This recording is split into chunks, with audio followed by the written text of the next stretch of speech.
Les embryons de la Bastille chaque fois. J'espère que vous avez toutes un document sous les yeux.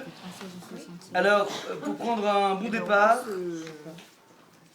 on va, si vous le permettez, essayer, je ne sais pas si on aura cette joie, mais en tout cas, tenter de comprendre quelque chose au premier mot de la Torah. Le premier mot de la Torah, vous savez que c'est Bereshit, qu'on a en général l'habitude, la mauvaise habitude, de traduire par Bereshit bara, donc Bereshit bara Elokim et Hashamayim v'Haaretz. Au commencement, Dieu créa le ciel et la terre. C'est ce qu'on nous a toujours dit, ce qu'on a toujours entendu, ce qu'on a peut-être même toujours répété. Et d'entrée de jeu, on va voir que ce verset est tout simplement intraduisible si on veut s'attacher au sens littéral des choses. Et la seule façon de pouvoir s'en sortir, c'est de se placer dans un autre plan qui s'appelle le plan de l'allégorie. Vous savez qu'en fait, il y a 4 façons d'aborder un même verset dans la Torah. Il y a ce qu'on appelle le pshat, c'est-à-dire le sens littéral. Il y a ce qu'on appelle le remez, c'est-à-dire le sens allusif. Il y a ce qu'on appelle le drash, c'est le sens allégorique. Et enfin, il y a ce qu'on appelle le sod, qui est le sens secret. Je vais donner un exemple pour que les choses soient plus claires. Lorsque je dis pshat, remez, drash et sod, alors le pshat, le sens littéral, c'est la chose la plus simple au niveau d'une réalité qui vient à l'esprit. Je vous donne un exemple. Il y a un verset que vous connaissez certainement qui est le suivant.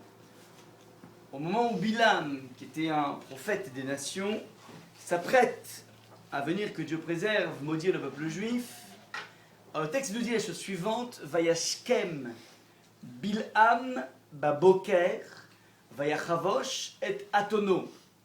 Bilam, littéralement, c'est levé tôt le matin et il a préparé la monture de son ânesse.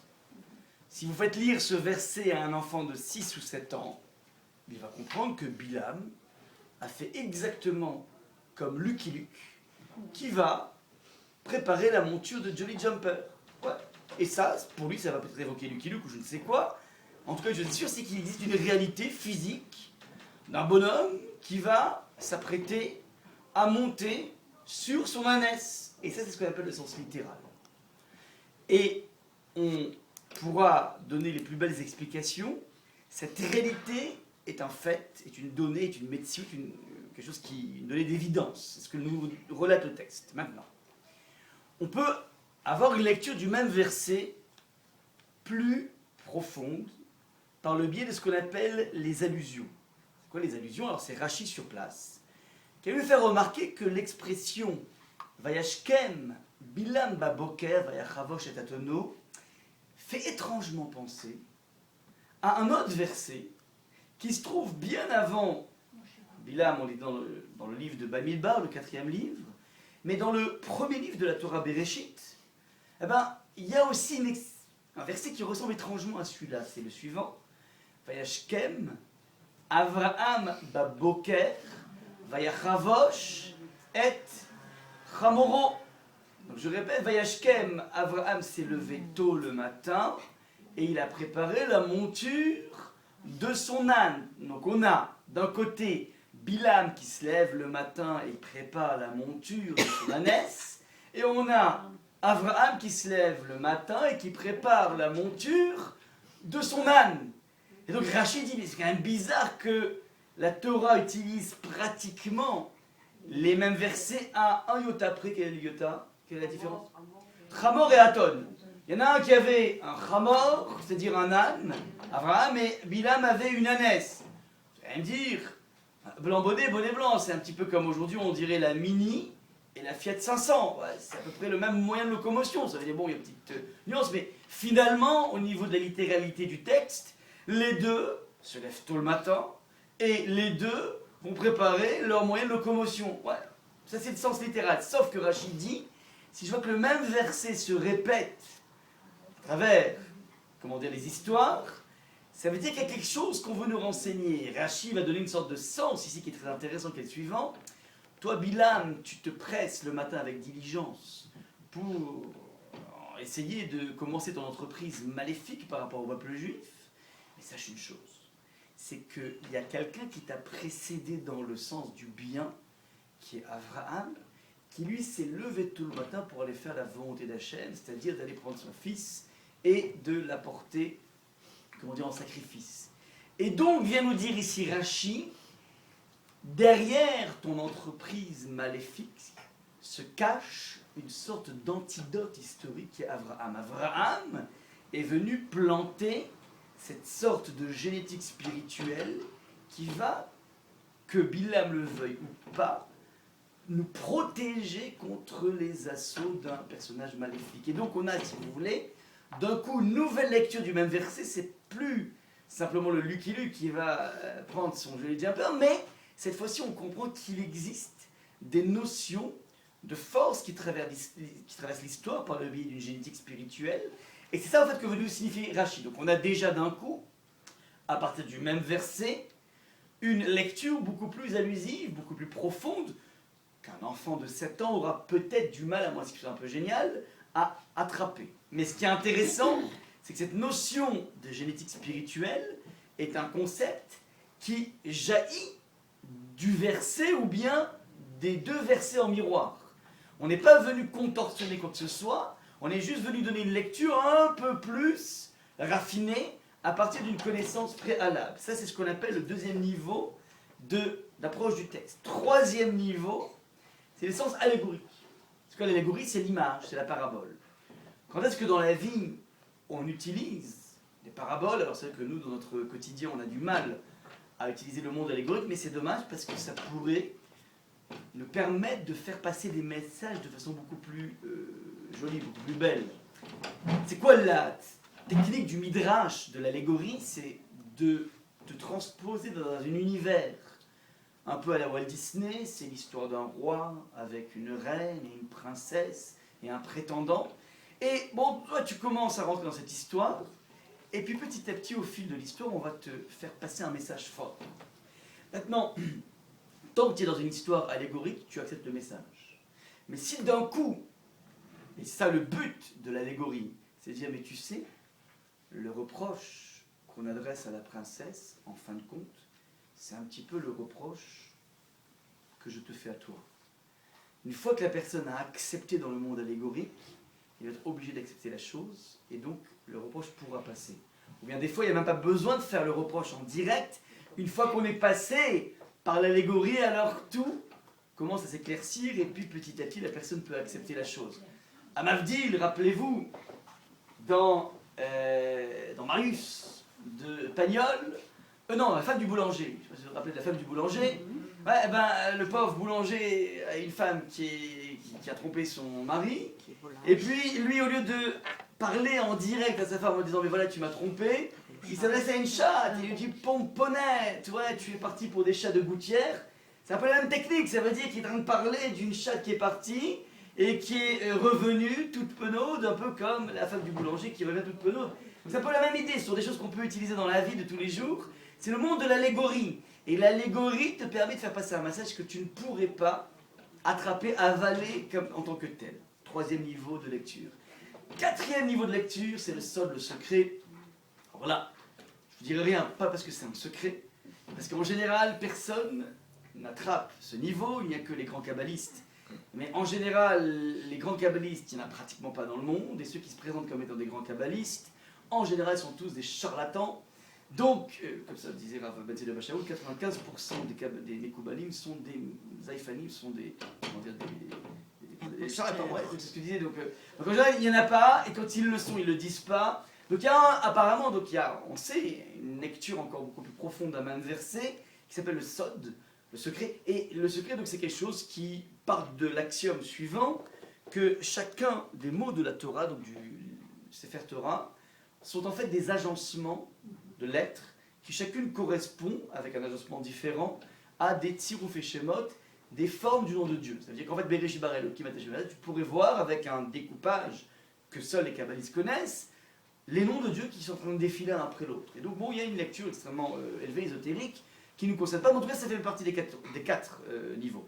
Petite parenthèse, si vous voulez avoir par rapport à ce même verset, pour l'expérience du verset, de Bilam qui va, qui va préparer la monture de son ânesse. Alors le Maharal propose une lecture très très jolie par rapport donc à ce parallèle entre Abraham et Bilam. On a dit que le seul distinguo entre les deux personnages, c'est que l'un avait un âne et l'autre avait une ânesse. Vous allez me dire en quoi ça joue. On peut très bien imaginer que Bilam avait un âne, un jument, ou un gamal, ou un chameau, je ne sais pas. Pourquoi alors, le Maharal dit un truc exceptionnel. Il dit que l'irbosh, en hébreu, veut dire dans le contexte préparer la monture. Mais c'est la même onomatopée, c'est le même son que l'irvosh avec un kaf. L'irvosh, dans le contexte, est marqué avec un chet, mais on peut entendre avec un chaf, qui est l'irvosh, c'est quoi le kivouche? Kivouche, c'est la conquête. Littéralement, merci beaucoup.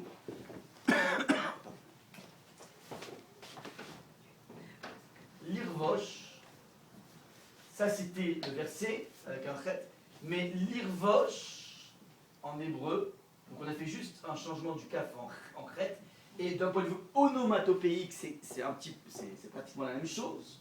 L'irvosh veut dire conquérir, donc il y a préparer la monture et conquérir. Donc si je transpose le concept de conquête dans le verset, ça donne que Bilam s'est levé tôt le matin, et il est venu conquérir son ânesse. Alors, ce n'est pas une conquête au niveau entre guillemets drague, pas du tout.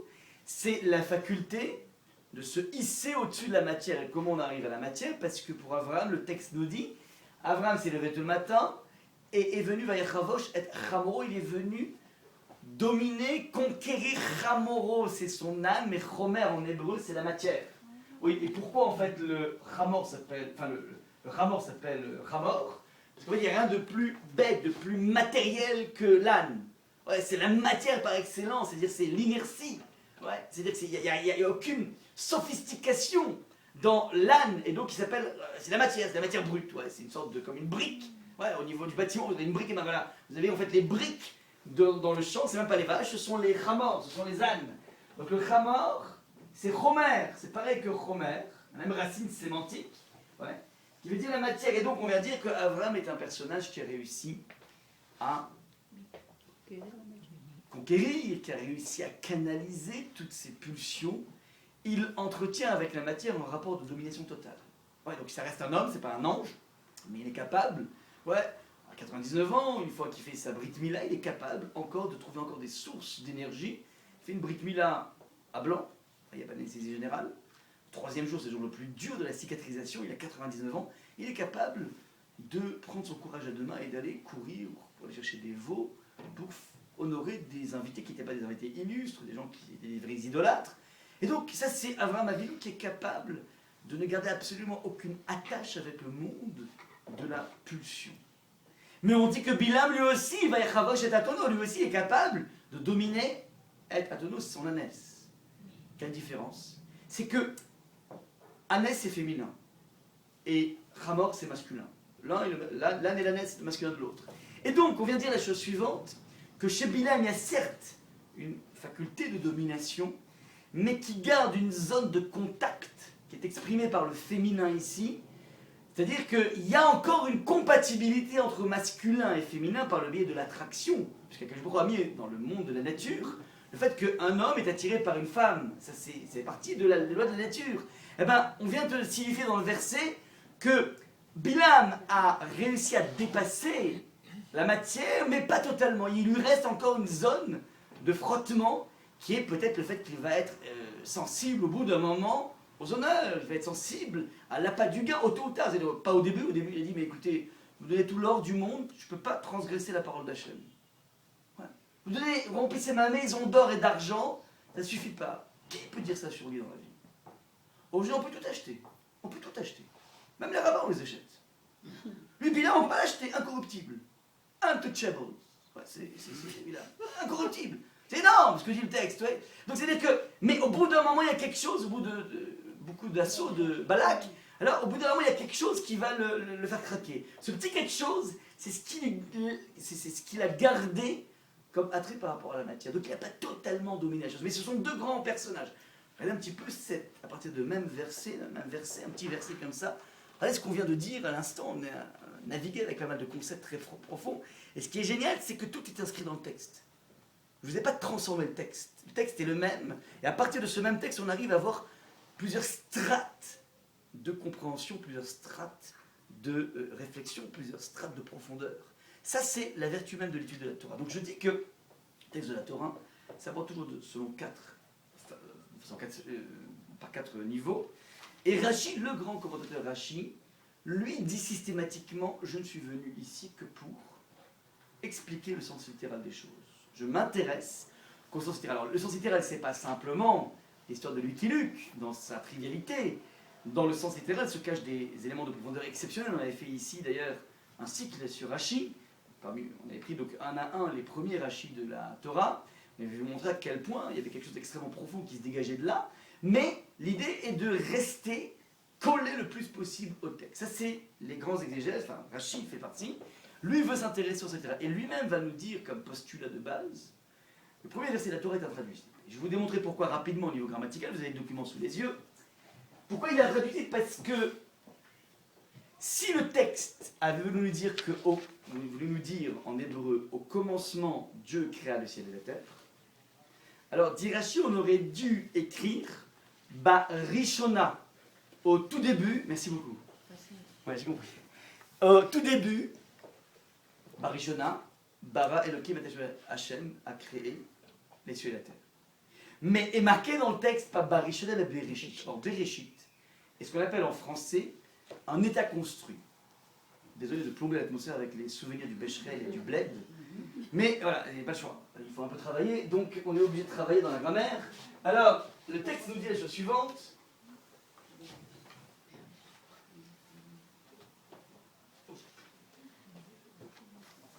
Bereshit. Bereshit, je l'ai marqué dans le document. On ne peut pas dire au commencement, on aurait dit Barishona. Rishon, c'est premier, au tout début. Mais le texte dit Bereshit. Et Bereshit, c'est ce qu'on a été construit, c'est au commencement de.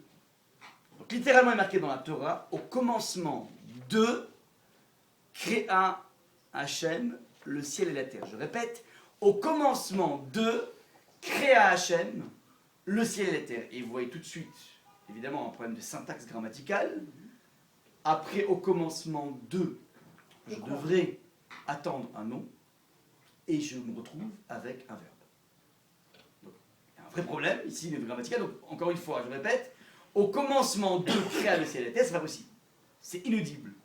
Et comme c'est inaudible, alors, deux solutions. Solution qui va être adoptée par Rashi en tout début, c'est de dire qu'il faut voir ici avec une lecture allégorique, midrashique, la parabole.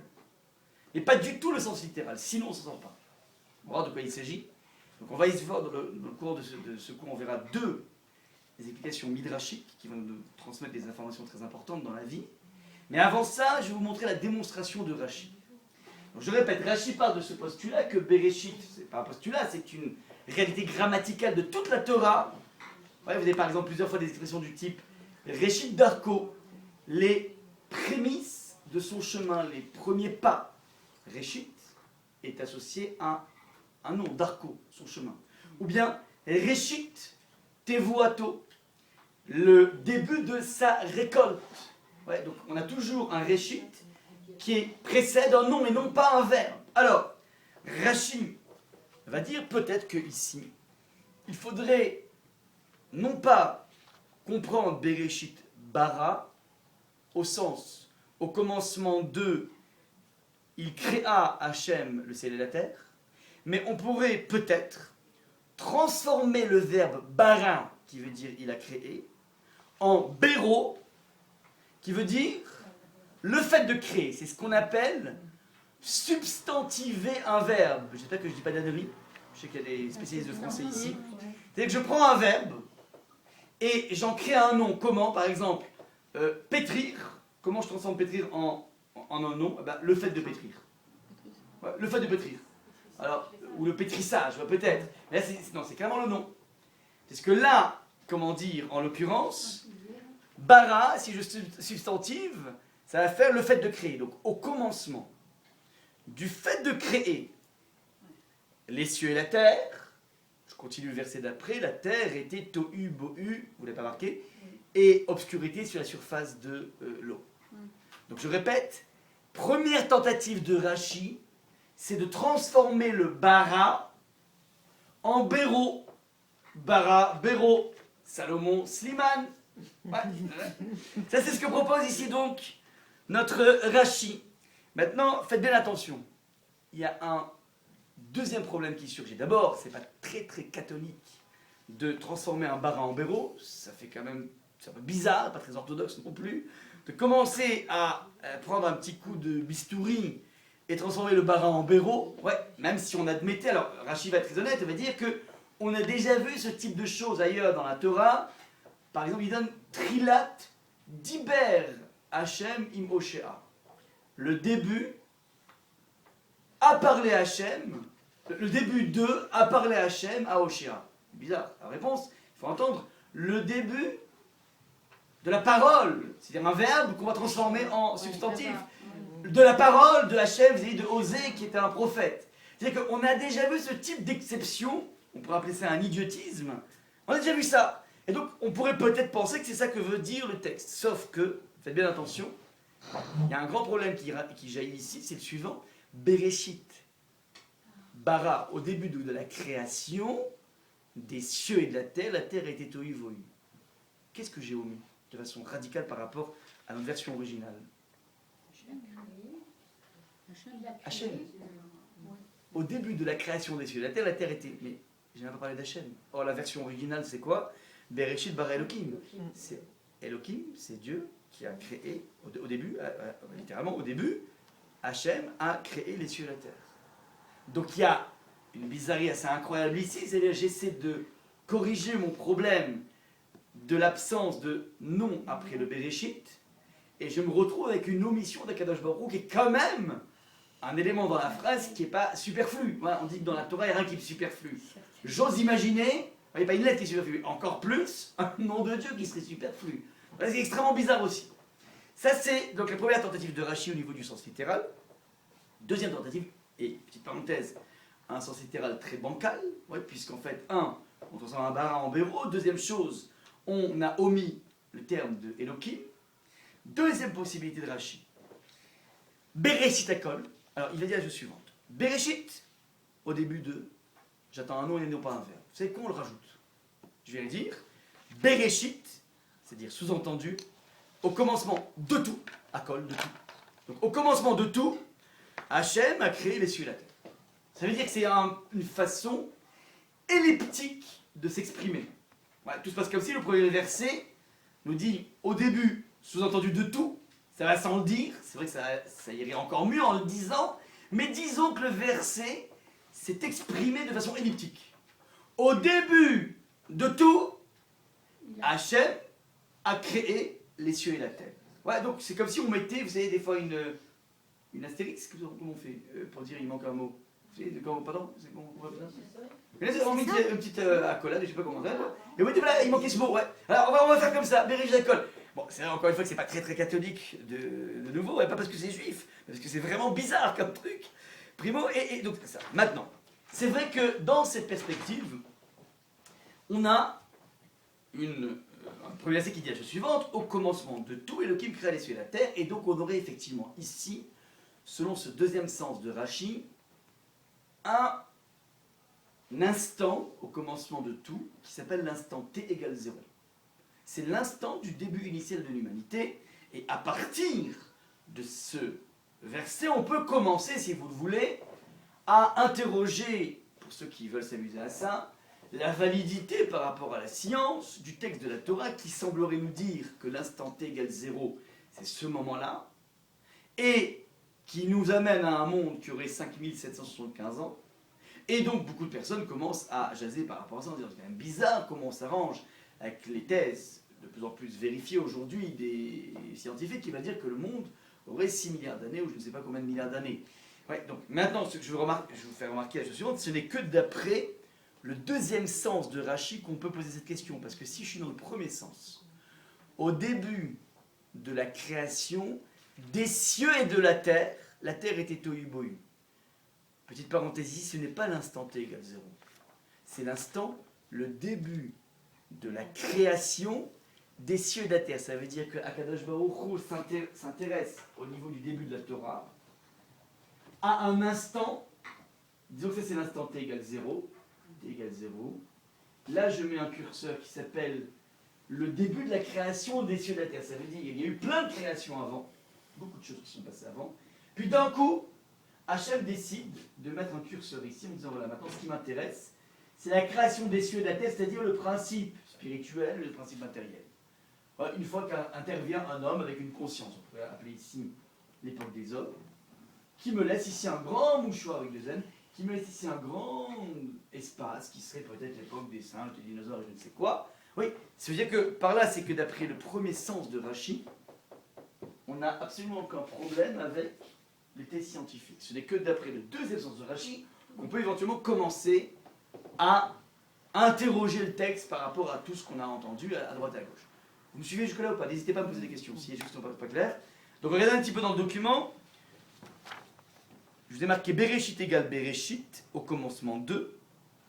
Et donc, littéralement, le texte voudrait dire au commencement 2, Elohim créa les cieux et la terre, c'est pas possible. Donc, première solution A, Bereshit Bero, au commencement de la création des cieux et de la terre. On a substantifié le verbe. Petite remarque, Elohim est omis.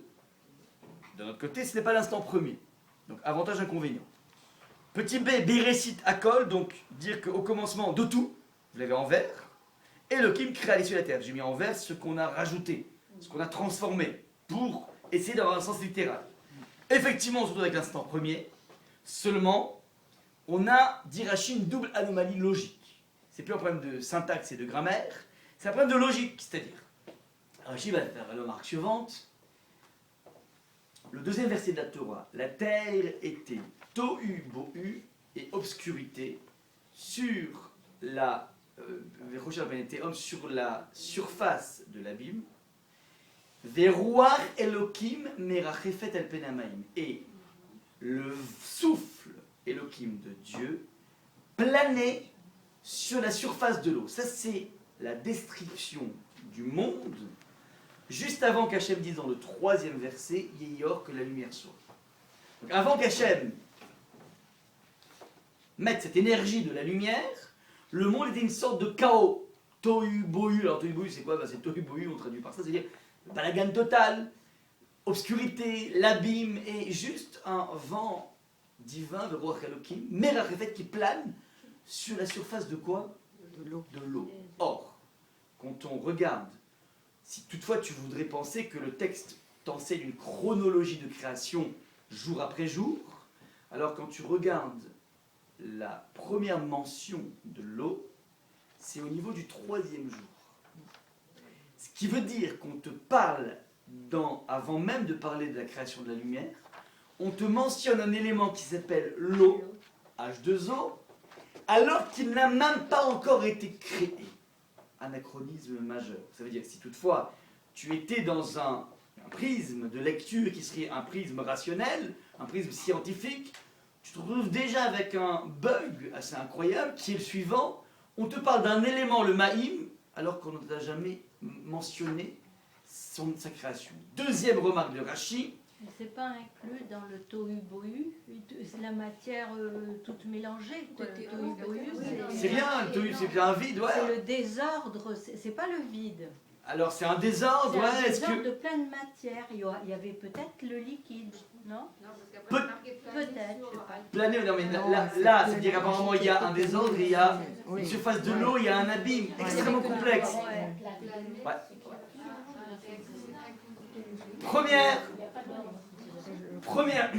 Première donc, question logique de Rashi. Deuxième question logique de Rashi.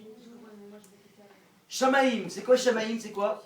Les cieux. Les cieux. Maintenant, fait remarquer Rashi que Shamaïm n'est pas un nom, un peu comme en français, une sorte de... vous savez qu'il y a une différence essentielle entre le Lashon HaKodesh, la langue de la création, et l'anglais, le français, le latin, toutes les autres langues. C'est que, explique le Ran, Rabbeinu Nissim, il dit que les langues émergent par le biais d'un accord. Comment se sont créées les langues? Il y a des personnes qui étaient là, ils disent un, ils commencent à se mettre à parler, puis d'un coup, table. C'est quoi, on va appeler ça une table. Et puis on se met d'accord à appeler ça une table. Alors, une table, tiche, ouais, chacun va trouver sa déclinaison, mais est-ce qu'on appelle Askamat Ouma? C'est un accord national des nations.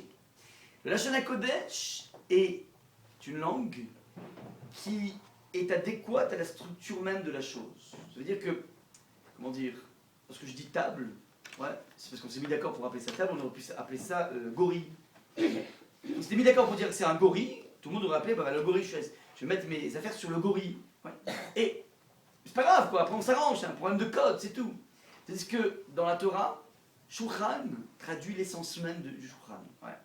Il y avait un bonhomme qui s'était amusé à montrer que même au niveau, il a construit en fait un appareil qui permet de traduire en image un son.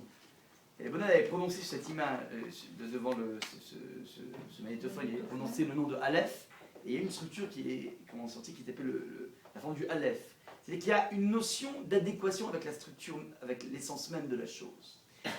Alors ça c'est le propre de la Lachon HaKodesh. Donc la Lachon HaKodesh vient traduire l'essence des choses. Et le Shamaïm en hébreu, va nous dire Rashi, donne plusieurs explications, mais une explication c'est la suivante. Shamaïm, on entend ici au niveau onomatopéique, Esh Ma'im. Shamaïm, Esh Ma'im. Shamaïm, Esh Ma'im. Et Esh c'est le feu, et Ma'im c'est l'eau. Mais fondamentalement les cieux sont la résultante de la rencontre entre le feu et l'eau. C'est la combustion de l'eau. Ça, les cieux. Et donc, Shamaïm vient traduire la réalité chimique de ce qu'est les cieux. Les cieux, c'est finalement la combustion de l'eau par le feu. Donc, c'est pas anodin. C'est-à-dire qu'on a respecté, si vous voulez, au niveau du nom Shamaïm, ce qui le constitue. Alors, en français, ça veut rien dire cieux. Ouais, quand tu dis cieux, tu n'entends pas H2O avec feu. Ouais, tu n'entends pas les molécules d'eau avec l'étincelle, pas du tout. Bon, mais c'est un nom qui a été trouvé comme ça. Mais ce qui est intéressant, c'est que dans la Lachon HaKodesh, alors on respecte la chose. Ça veut dire que Shamaïm, c'est le feu et l'eau. Mais l'eau n'a toujours pas été créée. Pour qu'il y ait des cieux, donc il faut qu'il y ait de l'eau. Mais l'eau, en tout cas, n'a pas été mentionnée. Donc forcément, elle a certainement été créée, mais on ne te le dit pas. Donc ne t'imagine pas, lorsque tu vas voir son apparition au 3e jour de la création, qu'il s'agit ici de sa création. Et donc forcément, il n'y a pas de chronologie. Donc voilà un petit peu, si vous voulez, la démonstration que propose Rashi, et donc qui amène Rashi à dire, écoutez, En Amikra, il commence comme ça son deuxième commentaire de la Torah, En Amikra Omer, et là Dorsheni. Donc Rashi prend la plume pour la première fois pour commenter un mot de la Torah, et il dit, ce verset ne peut pas être attrapé par autre chose que l'aspect allégorique, et non pas l'aspect littéral. Et il le dit d'entrée de jeu pour nous amener certainement à comprendre que le livre qu'on a sous les yeux n'est pas un livre d'histoire, ni un livre de description, ni une bibliographie du monde. C'est un livre d'autre chose. C'est ce qu'il faut comprendre dans la démarche de Rashi, de nous dire que c'est impossible d'attraper quelque chose de littéral. Ça veut dire que tu es obligé de comprendre qu'il y a un message subliminal ici qui est en train de se défiler sous tes yeux, qui est autre chose qu'une simple description historique ou préhistorique du monde. C'est le premier axiome essentiel. Et qu'est-ce que c'est donc? C'est là maintenant qu'on arrive à la deuxième partie de notre cours. Au cours au Midrash, dit Rashi que Bereshit peut être compris de la façon suivante: B, non pas O, mais pour. Comme Bishvil, pour. Pour le Réchit, Hachem a créé les cieux et la terre. Ça veut dire quoi pour le Réchit? Réchit veut dire en hébreu commencement. Ça veut dire pourquoi pour le commencement, Hachem a créé les cieux et la terre. Réponse de Rashi, puisqu'on va rentrer dans le monde de l'allégorie. Rashi va dire la chose suivante. Réchit a été employé à travers le Tanakh, à plusieurs occurrences, donc à travers la Bible, à plusieurs occurrences, pour exprimer une idée très forte. Exemple de Rashi. Lorsque Shlomo Améler parle, le roi Salomon parle de la Torah, au lieu de dire la Torah en direct, il dit Réchit Darko, les prémices, le début de son chemin. Ça veut dire que lorsqu'il parle de la Torah, il veut te dire, il veut te transmettre une idée, c'est pas la Torah une sorte de nom générique. Torah, ça veut dire quoi Torah? Je sais pas ce que veut dire Torah. C'est-à-dire, pour moi, ce sont mes premiers pas. Ça, c'est Shlomo Ameler. Donc, je vois que Shlomo Ameler utilise le terme Réchit comme une sorte d'allégorie, c'est-à-dire le début, premier pas. C'est une sorte de métaphore de ce qui s'appelle la Torah. Lui, il voit la Torah non pas comme une sorte de boîte noire, mais il voit comme étant, finalement, ses premiers pas. Ça, c'est la lecture de Shlomo Ameler. Et donc, forcément, si Shlomo a utilisé le terme Réchit pour imager la Torah, donc lorsque Shlomo Ameler lit le texte Bereshit, il peut dire, pour la Torah, Hachem a créé les cieux et la terre. C'est la démarche, si vous voulez, allégorique. J'ai pris un terme qui est Réchit, qui ne se laisse pas traduire dans sa littéralité. Je vais chercher dans le monde de l'allégorie, c'est-à-dire tout en restant dans des versets. J'ai vu que Réchit est usité pour autre chose que le commencement. Enfin, en fait, c'est une façon d'évoquer la Torah.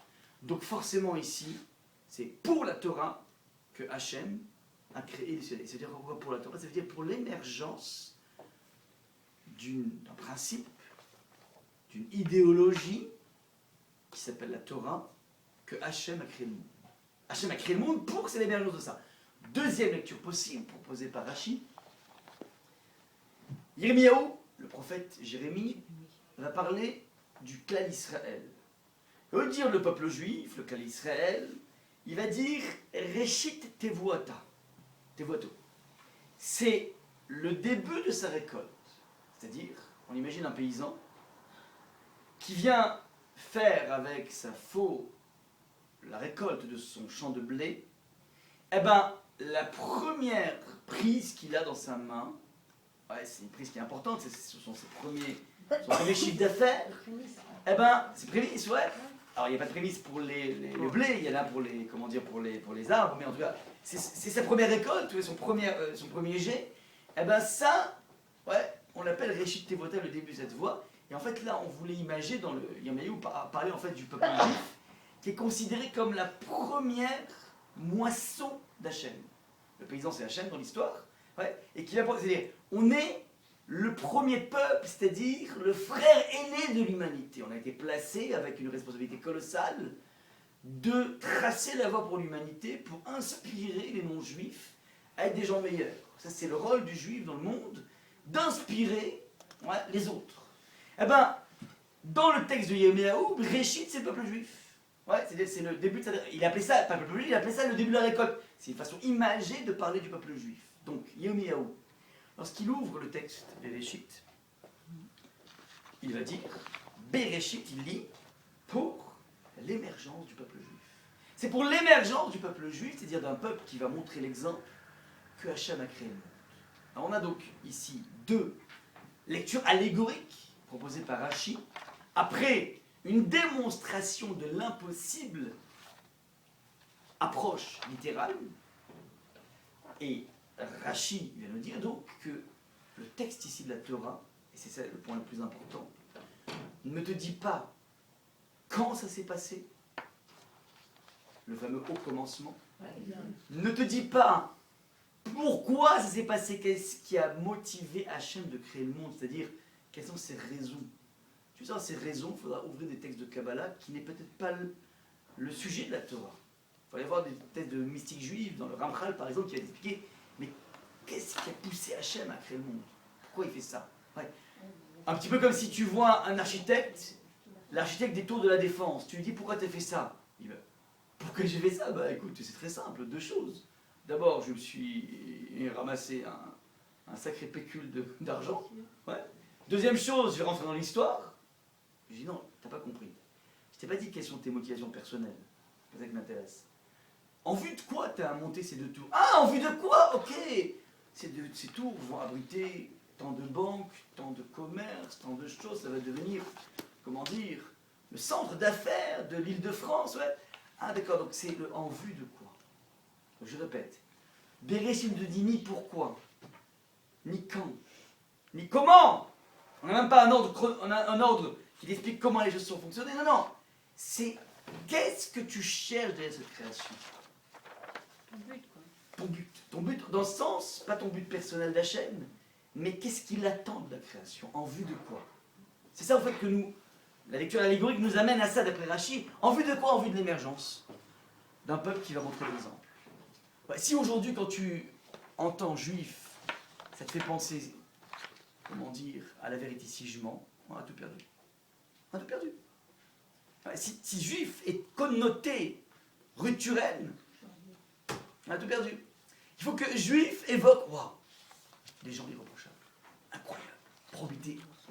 Alors évidemment, si on parle des antisémites qui de toutes les façons sont incapables de pouvoir, comment dire, discerner ça chez nous, alors c'est pas ça.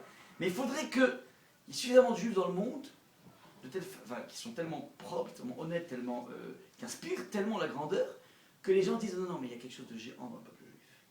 Ouais, il faudrait que ce soit ça qui transpire de nous. Et on œuvre en permanence dans ce qu'on appelle le Kiddush Hashem, sanctifier le nom de Dieu, ça veut dire jouer notre rôle de frère aîné. Un frère aîné, il est là pour tracer la voie. On met le paquet sur lui, sœur aînée aussi, on met le paquet sur elle ou sur lui, de façon à ce qu'ensuite, non pas qu'elle ait la charge d'éduquer les autres, mais finalement, une fois qu'il y a une voie qui est tracée, les enfants sont attirés un peu par cette voie. Mais si le frère aîné et la sœur aînée est tocard, alors ça devient extrêmement dangereux, quoi. Après, il faut redoubler d'efforts par rapport aux autres, premièrement qui ne suivent pas le mauvais exemple, deuxièmement qui suivent un exemple. C'est pas tout de ne pas suivre le mauvais exemple, encore faut-il avoir un modèle à suivre. Oui. Donc c'est en fait l'idée. Il y a un frère aîné, il faut qu'il puisse drainer avec nous un petit peu toute l'humanité derrière lui. Pas dans un mode de conversion, mais dans un mode, de gens qui ont envie de devenir des gens au maximum, des individus au maximum, des tzadikim au l'âme. Il faut qu'on puisse donner envie à des millions de Jean Moulin de pouvoir avoir une posture de Jean Moulin. C'est ça qu'il faut faire. Ouais. C'est qu'on doit inspirer. Ouais. Ça, c'est le but du monde. Le but du monde. Ça, c'est ce que nous dit de façon essentielle Rachi par cette lecture allégorique. On est d'accord jusque-là ou pas? Et c'est très important de rappeler ce commentaire de Rachi. Je vous rappelle Rachi. Vous savez quand est-ce qu'il est né? Quand est-ce qu'il est mort? Pas mal. 1040, 1105. Pas longtemps, mais très dense. 65 ans. Vous savez que les musulmans disent exactement pareil. Hein. J'ai écouté sur Internet et ils disent que nous sommes là pour conduire parce que les chrétiens sont complètement à la masse et qu'ils veulent tous revenir à la religion Mais musulmane. eux, ils convertissent au fil de l'épée. Oui. Par le diable. Oui. Non, par le diable. Et ils disent que c'est eux qui ont... Non, nous on inspire. Oui. Eux, ils obligent, nous on inspire. Absolument aucun rapport. Aucun rapport, absolument aucun lien. Dans le sens où ça veut dire, évidemment, ils vont nous imiter. Évidemment, ils ont tout piqué chez nous, donc ils vont essayer d'imiter ça. Ils vont être persuadés qu'ils sont une sorte d'évolution au niveau de la religion. Mais on sait que c'est pas ça. On sait que c'est pas ça. Donc, ça c'est donc maintenant, petite parenthèse. Pour tous, les admirateurs de la science et les complexés. Et lorsque l'admiration de la science amène à un complexe par rapport à la Torah, là ça devient dangereux. J'ai aucun problème par rapport à admirer la science. Après tout, c'est la Chokhmat HaBoré, la sagesse d'Akadosh Baruch Hu qui se dévoile dans la nature. Et ça, c'est une façon de croire aussi en Akadosh Baruch Hu, de voir la splendeur dans la nature. Mais lorsqu'elle amène un individu à des doutes, alors ça, c'est un dangereux. Et je dis que, très intéressant ce Rashi, une actualité incroyable. Pourquoi? Parce que, à partir de cette lecture de Rashi, cette démonstration de Rashi, qu'il n'y a pas de sens littéral ici. Si demain, tu viens avec ton prisme de scientifique et tu viens interroger la validité par rapport aux thèses de 6 milliards d'années, ainsi de suite, c'est comme si vous preniez une fable de La Fontaine et vous demandez à l'Assemblée nationale, avec toutes les personnes que vous connaissez, vous faites pression pour qu'on enlève définitivement La Fontaine de tous les manuels d'école primaire. Je ne sais pas s'il y en a encore en école, au collège, mais en tout cas en école primaire, il faut surtout protéger l'humanité des enfants de ce fou de La Fontaine. Pourquoi? Parce que, monsieur, je suis un scientifique, j'ai fait des études poussées. Et on va prendre par exemple l'exemple de Maître Corbeau perché sur un arbre.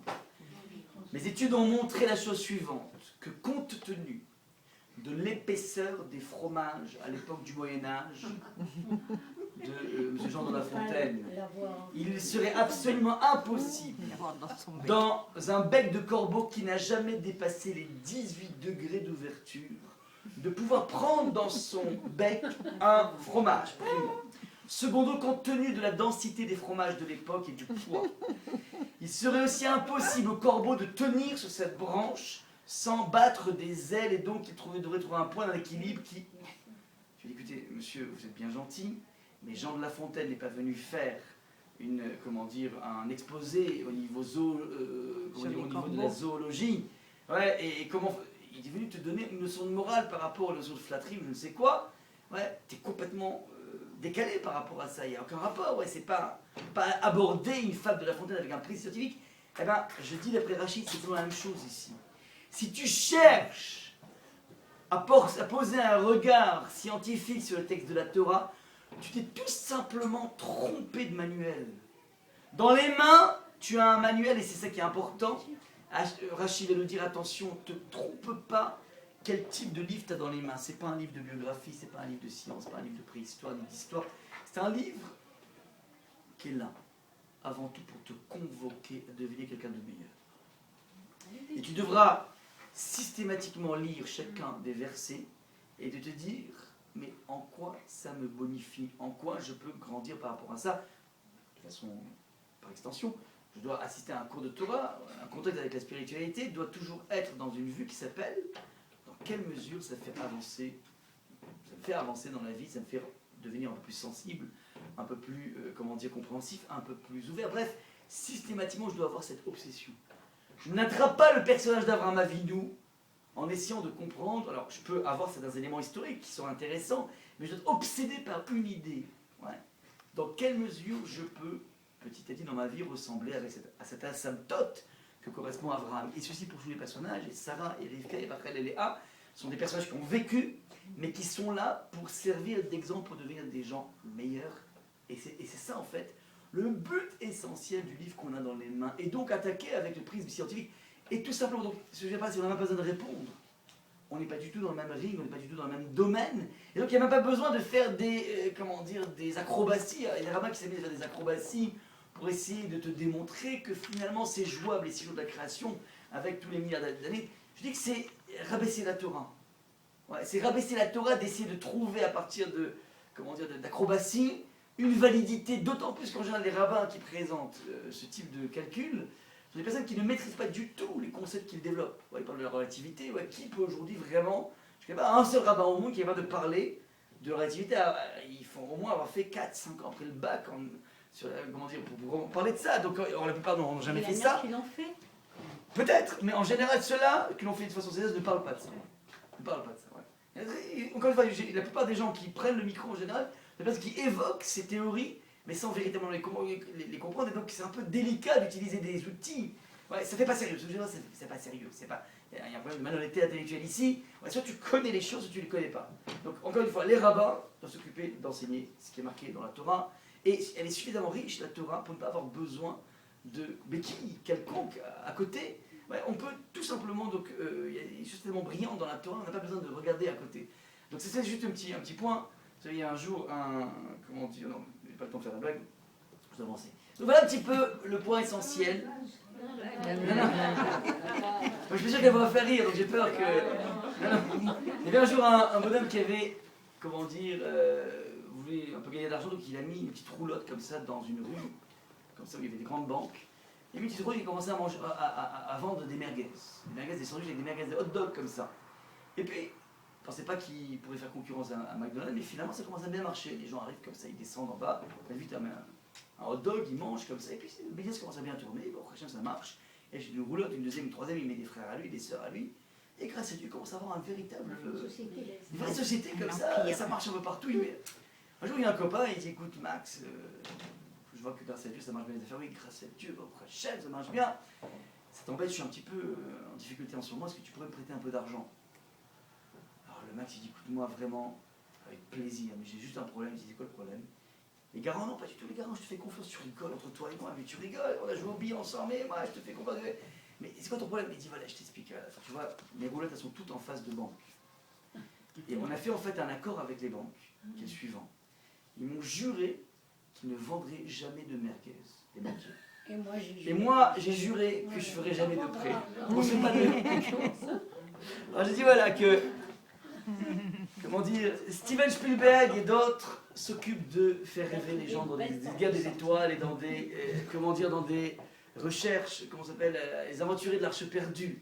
Voilà, donc que le côté fantastique soit pris par Spielberg, c'est super. Que les rabbins s'occupent d'enseigner la Torah telle qu'elle est marquée, telle qu'elle nous est enseignée par les Rishonim, c'est super. Mais il ne faudrait pas que les rabbins, la Spielberg, et encore moins, enfin, et de même que Spielberg se mette à nous faire des livrets de Torah, c'est pas tout à fait crédible. Chacun son domaine, ouais. Le fantastique c'est pour Spielberg, C'est les scientifiques qui essayent de faire le lien avec le Comment spirituel maintenant. Il y a une scientifique qui a fait des hautes études en Italie, qui a écrit sur l'ADN, et c'est un rap qui a Voilà. Vous savez, bon, si maintenant il y a un vrai scientifique, je suis prêt à entendre. Je suis prêt à entendre un vrai scientifique, mais pas, comment dire, un rabbin qui... Voilà. Voilà. Maintenant, deuxième point, deuxième lecture. Alors, puisque Rachid nous ouvre la porte du Midrash, je vous amène un deuxième Midrash. Ça va être, comment dire, cette deuxième partie, en fait, il m'a inspiré donc de mon maître, Ravi Shurun, que je cite tout très souvent quand je dis mon maître, c'est toujours Ravi Shurun. En fait, vous pouvez trouver un article magnifique donc, qui est écrit dans un livre que je vous conseille d'acheter dans les éditions Lishma, qui s'appelle La Paracha et du Midrash. Donc, c'est écrit par Ravi Shurun et qui est, je crois, je connais pas une personne comme lui en France qui a une telle puissance comment dire, dans beaucoup de domaines, je pourrais parler pendant des heures là-dessus, j'ai pas le temps, mais en tout cas, voilà, c'est un très très grand maître et qui habite à Marseille et duquel j'ai pu apprendre tout ce que je suis, je ne dirai pas pratiquement tout. C'est Donc, H-O-U-R-O-U-N. J-E-2-S-U-R-U-N, j'ai su. Vous trouvez sur Google, tapez sur Google, vous verrez. Non mais Shurun. Oui, Shurun, J-E-2-S-U-R-U-N. Alors,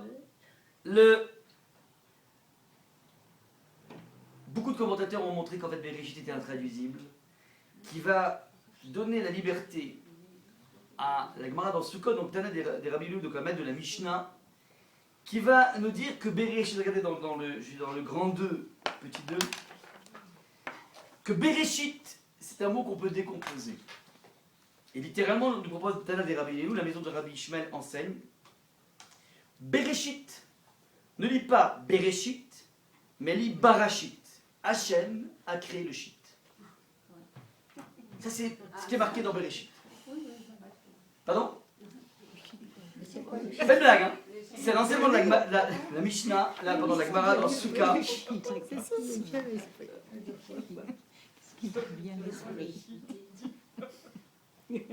donc la Gemara dans Souka, page 49a. Ne lis pas Bereshit, en un seul mot, mais décompose, fais une césure. Bara, Shi. C'est quoi Shi? Pas ce que vous croyez. Je vous rassure. Gemara de Souka, page 49a.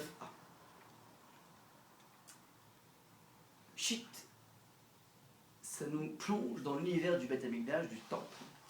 Le temple, premier point, alors, on va voir c'est quoi au niveau technique, on va essayer de comprendre qu'est-ce que nous enseigne ce Midrash. Maintenant, il y avait donc dans le Beth Amikdash, dans le Mishkan aussi, puisque le Beth Amikdash est une réplique du Mishkan, le Mishkan, il y avait ce qu'on appelle un misbéar, un autel. Un autel, qu'est-ce qu'on faisait dans l'autel? On amenait des sacrifices, on faisait des combustions, on amenait des offrandes, et on faisait des aspersions. Ce sont les 4 activités classiques de l'autel pour donner à Hachem. Ouais, donc toutes les aspersions. Vous avez des aspersions, comment dire, au niveau avec du sang, le sang de la bête. Et vous avez aussi des libations, cinquième comment dire, aspect. Libation de quel type de liquide? Le vin. De l'eau et du vin. L'eau et le vin. L'eau à l'époque de Sukkot, ce qu'on appelle Nisur Amaïm, et c'est la raison pour laquelle il y avait Simcha Batashoeva. On allait puiser de l'eau, d'ailleurs c'est intéressant, aujourd'hui c'est ouvert. Tout le chemin qui mène du Kotel jusqu'à, comment dire, jusqu'à la source d'eau est ouvert, c'est récent, ça fait 2 ans à peine. Ouais, donc on vous retrouve, c'est magnifique, on y sera systématiquement de nouvelles choses. Alors, on va puiser de l'eau pour faire de l'aspersion de l'eau.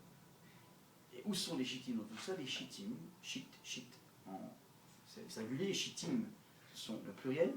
Shittim, ce sont ces canalisations qui ont été mises en place pour évacuer les liquides qui ont été aspergés, c'est-à-dire l'eau et le vent. Donc maintenant, je répète, shit en hébreu, c'est le tuyau de canalisation, le trou, c'est la canalisation. Donc, on vient nous dire ici, le grand scope de la plus grande culture juive, la Torah. C'est quoi le grand scoop? C'est Akadosh Baruch Hu, Barachit, il a mis en place un système d'évacuation. Vous imaginez un petit peu le génie du plombier. Maintenant, je renforce encore plus l'étonnement, de dire que c'est ça, en fait, ça le grand chidouche de Bereshit. Ouais, c'est complètement incroyable.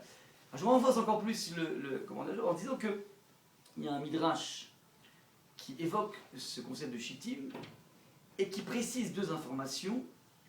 Qu'une fois qu'il y avait cette évacuation, quand on évacue, ça amène vers où?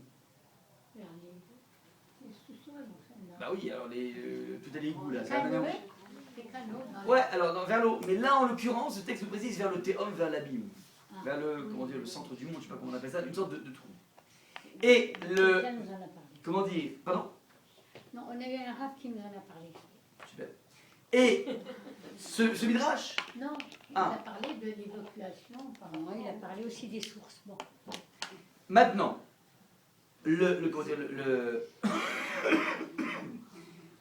dans Shirachirim, le texte nous dit Mayafu pa'ama'ir bane alim bat nadif chamuki irecher kemo chalaim ma'aseye de oman.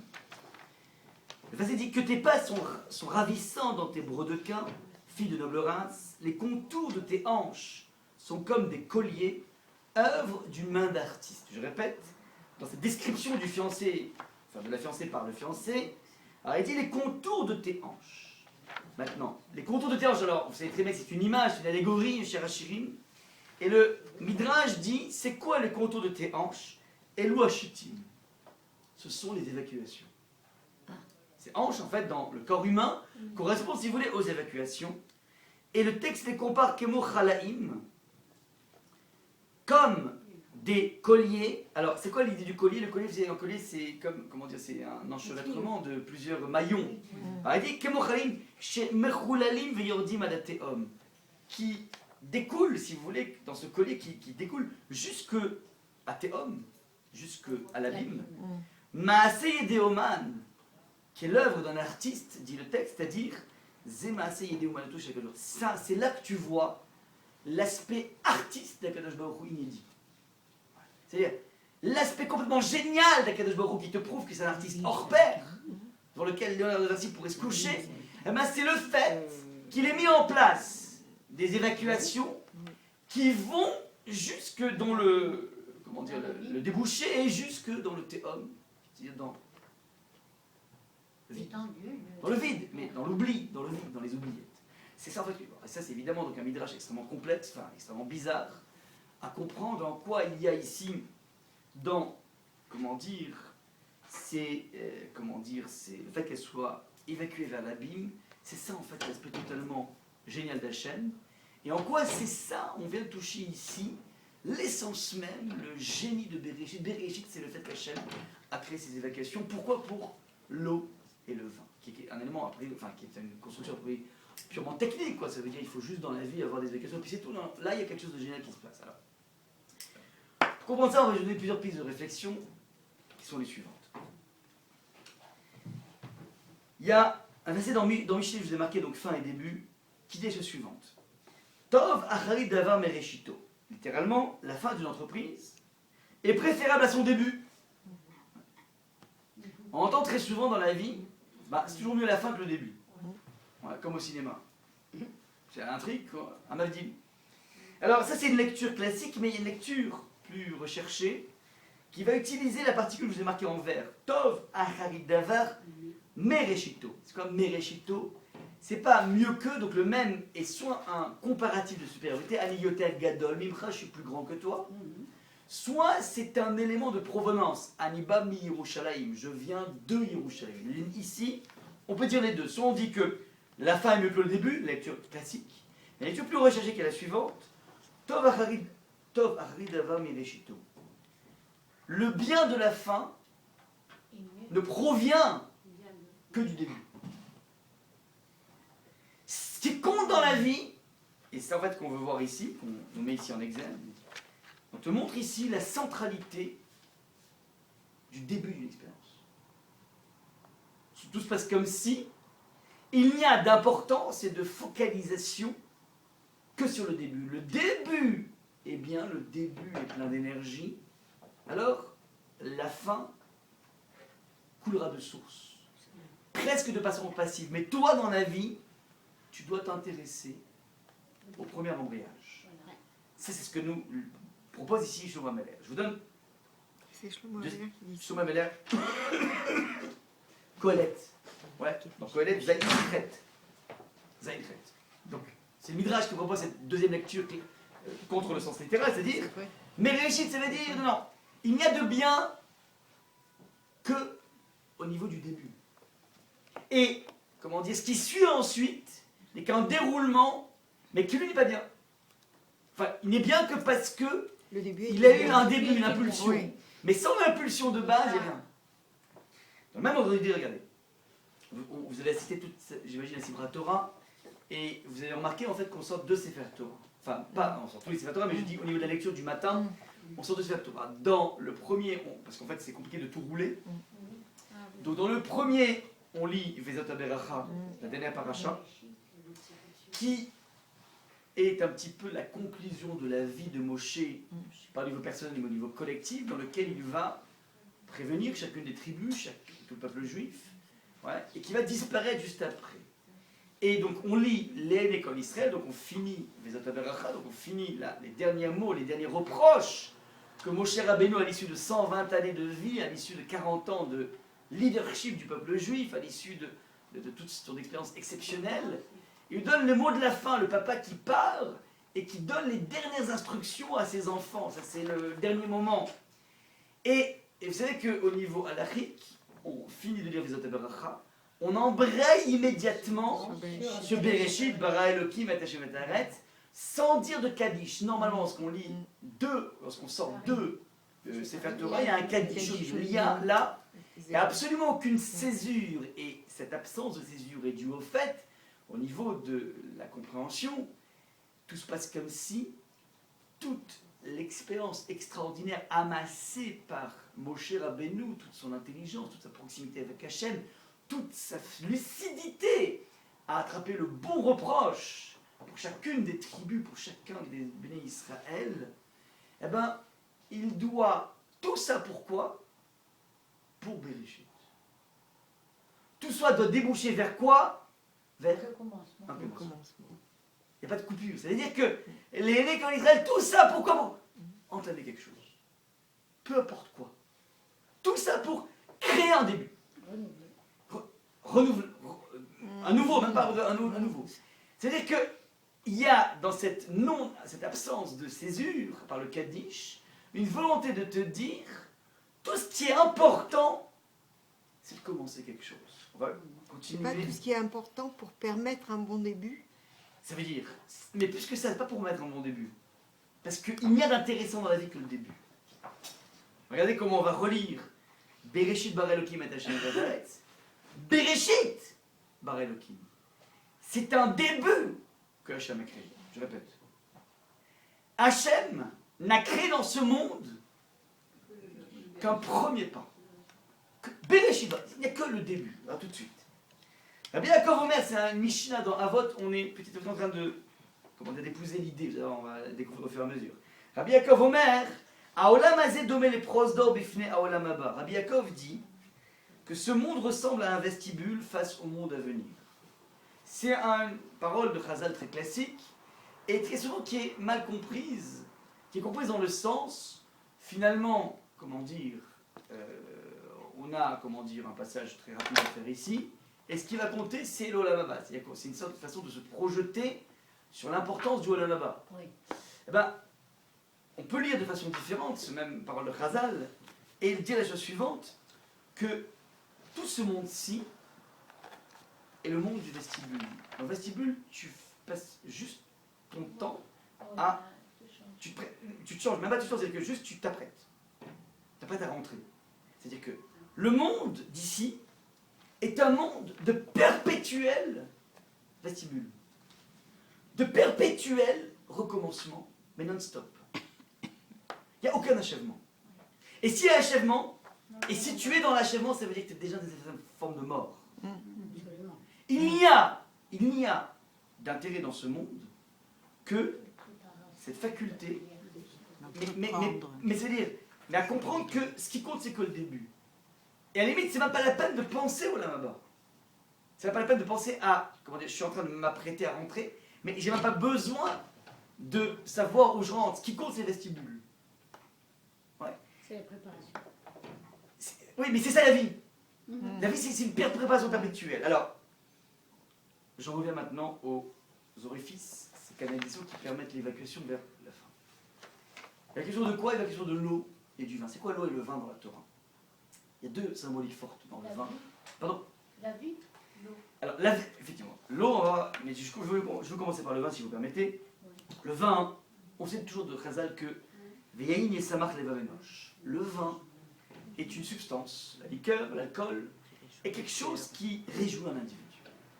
Ça a une faculté, ouais, alors, de faire oublier certains soucis, de se mettre dans un certain état, comment dire, d'ébriété, qui permet de faire un petit peu le forcing de la joie. Quand un individu est triste, ouais, eh ben, il a une sorte d'amphétamine, il a une sorte de, comment dire, de béquille qui lui permet de forcer un petit peu, de faire un peu de forcing pour essayer de commencer à embrayer quelque chose de joyeux. C'est un petit peu le vin, c'est le monde de l'excitation de la vie.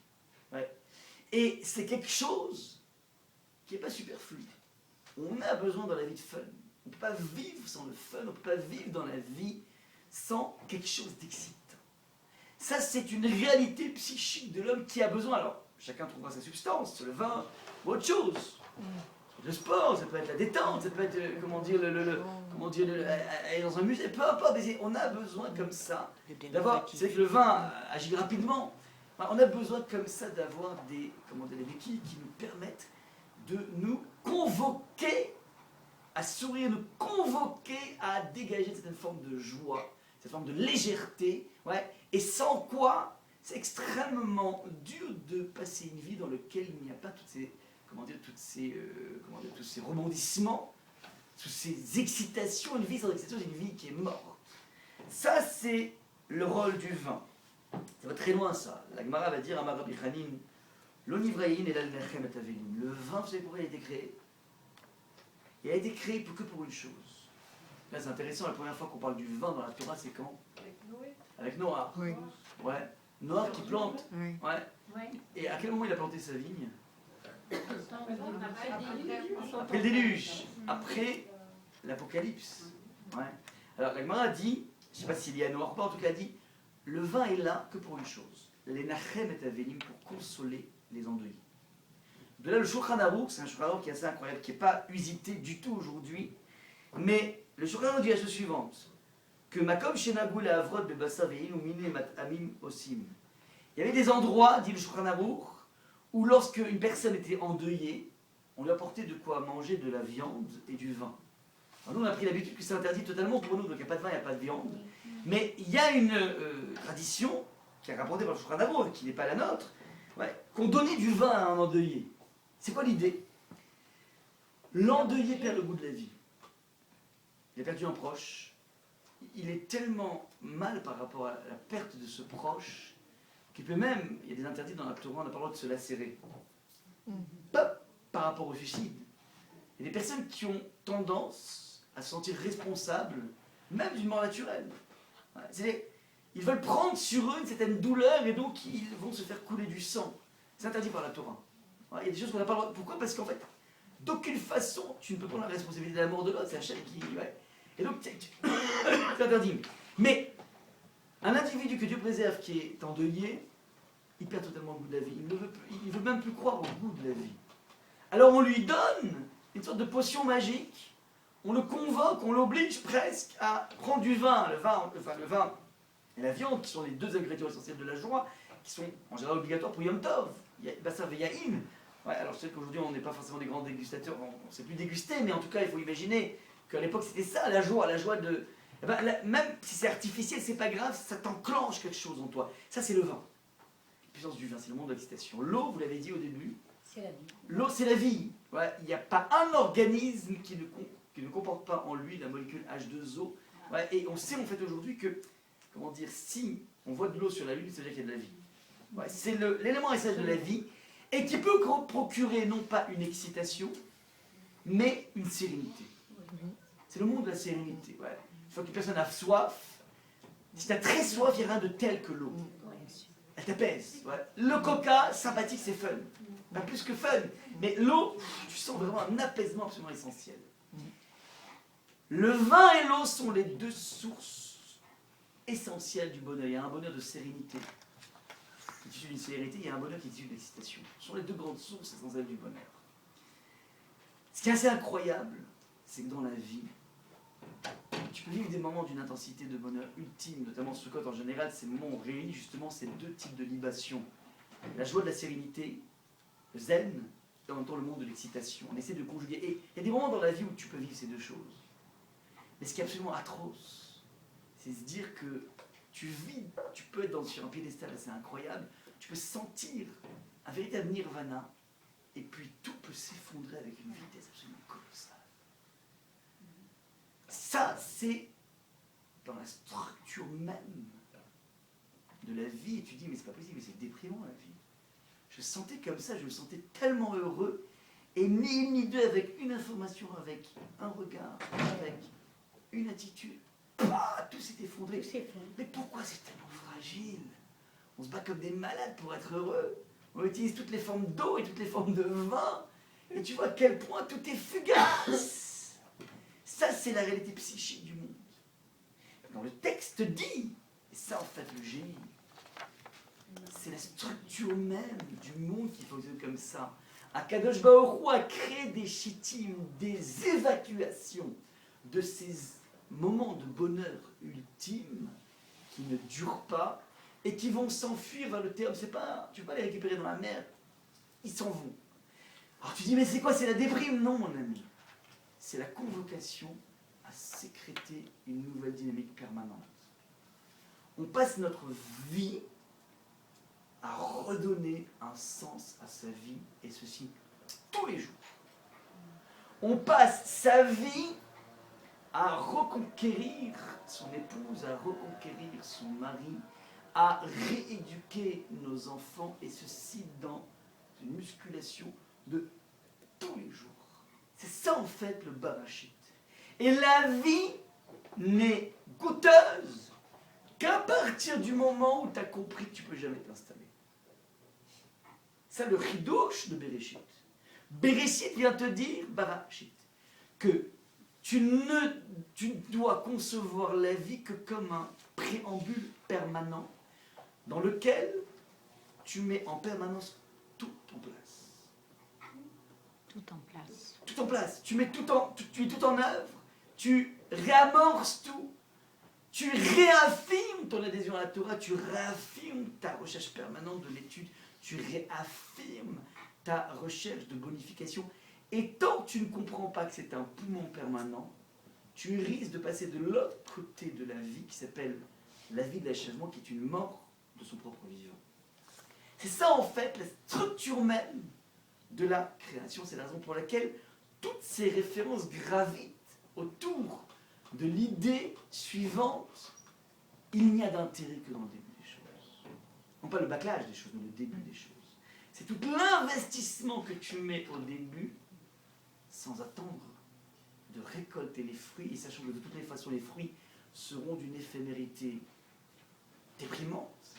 Et donc qu'est-ce que tu fais? Tu remets en place en permanence ta détermination, ton engouement, ta pêche, et ceci de façon quotidienne. Ça, c'est ce que j'ai compris en tout cas de ce midrash tel que Rabbi Shimon nous l'a expliqué. Voilà un petit peu ce qu'on peut... Révélateur de l'ultime maîtrise de Dieu pour le légitime. Oui.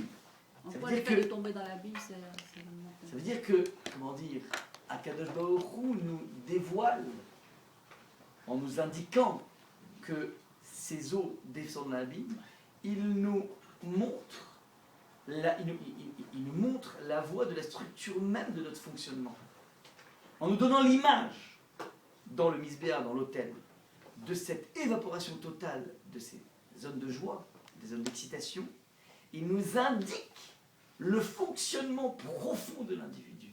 C'est une image, comme s'il faisait un cours. Ouais, le misbar est une sorte de projection de la structure profonde du psychisme humain.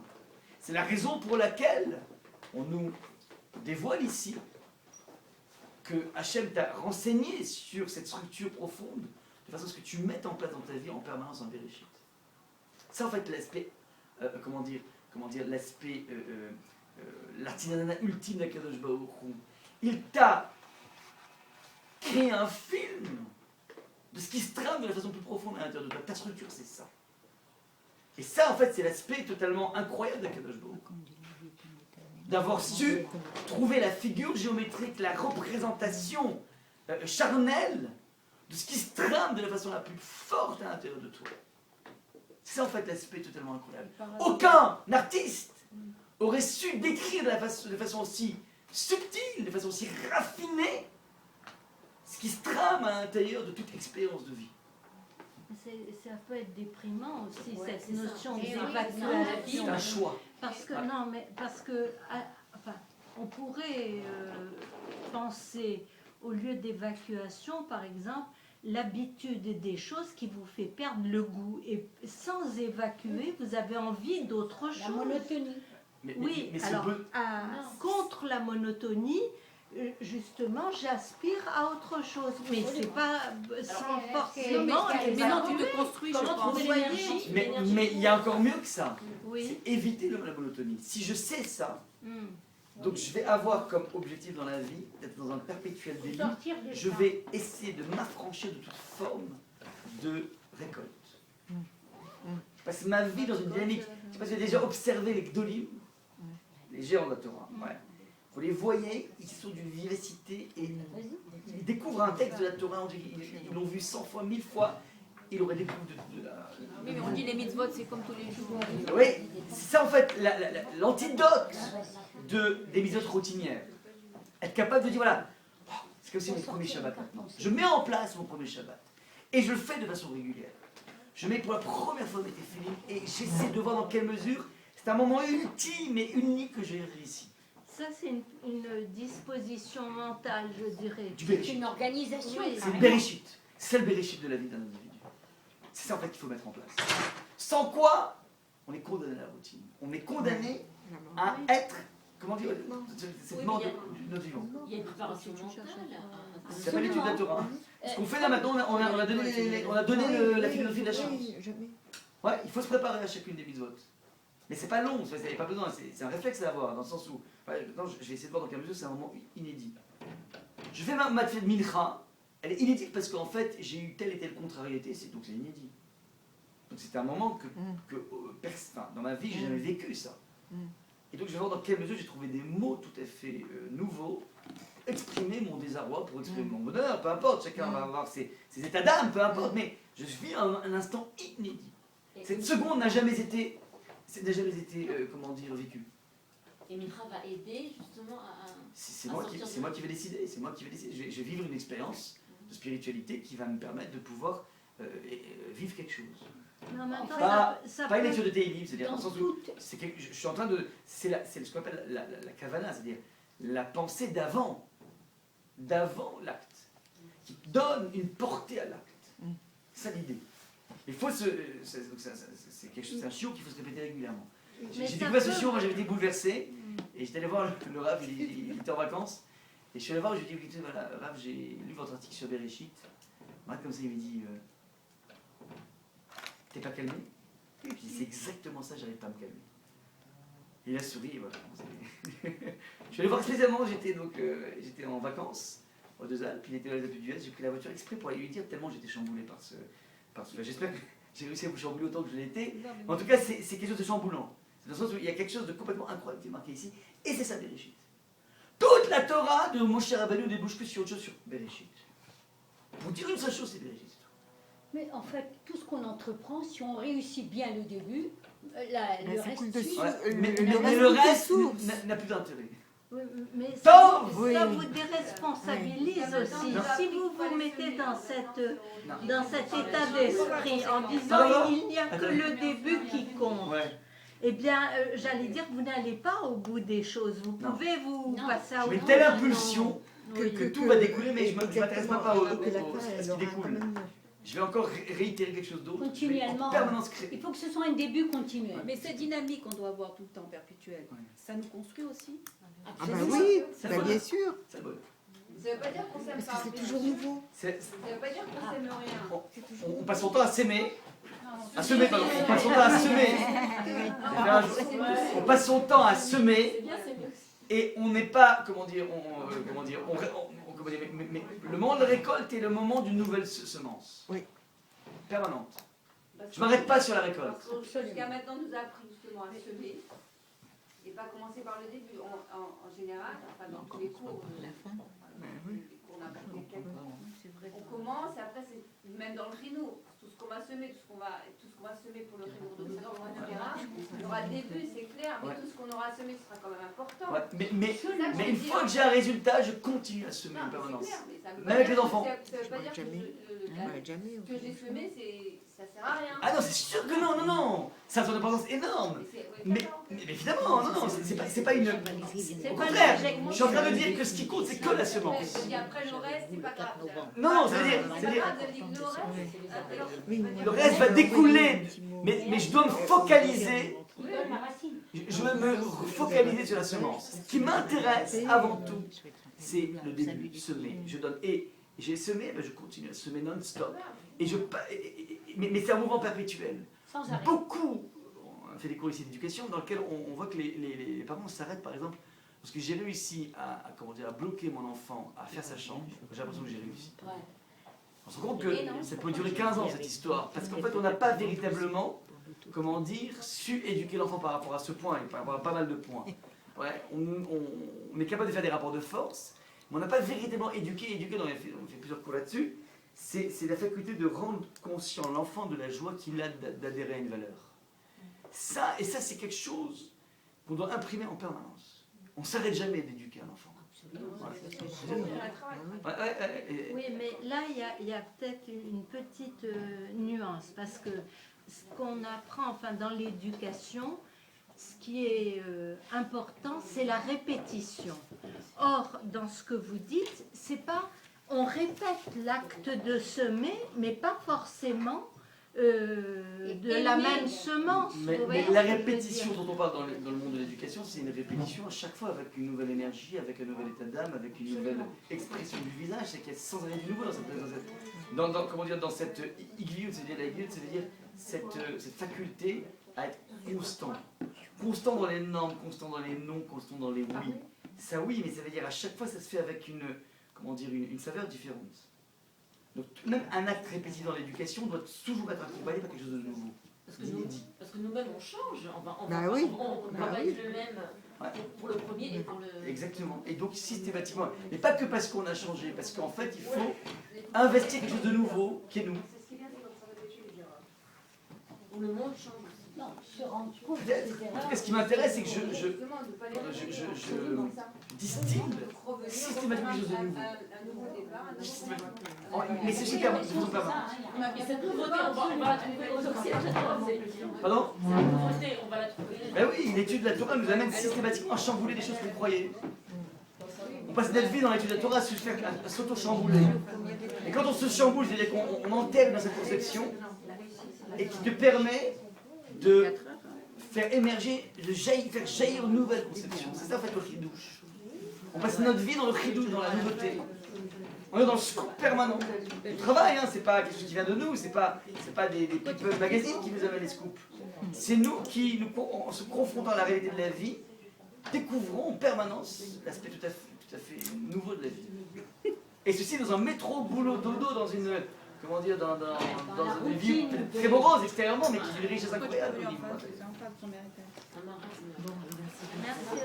C'est une très bonne semaine. Alors maintenant,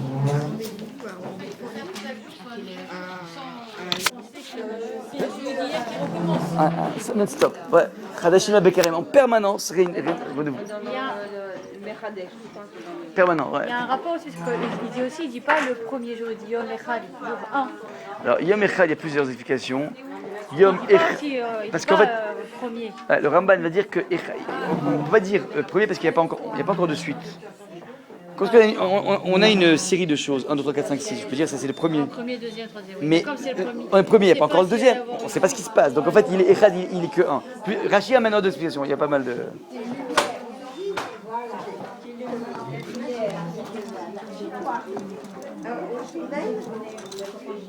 Ah, j'ai oublié de vous dire, vous pouvez trouver sur internet. Attends, le cours sur internet. Ouais, ça s'appelle Barachit, Hachem crée le shit. Ah d'accord. Sur YouTube. Voilà, il y a une chaîne, vous pouvez vous inscrire, c'est gratuit.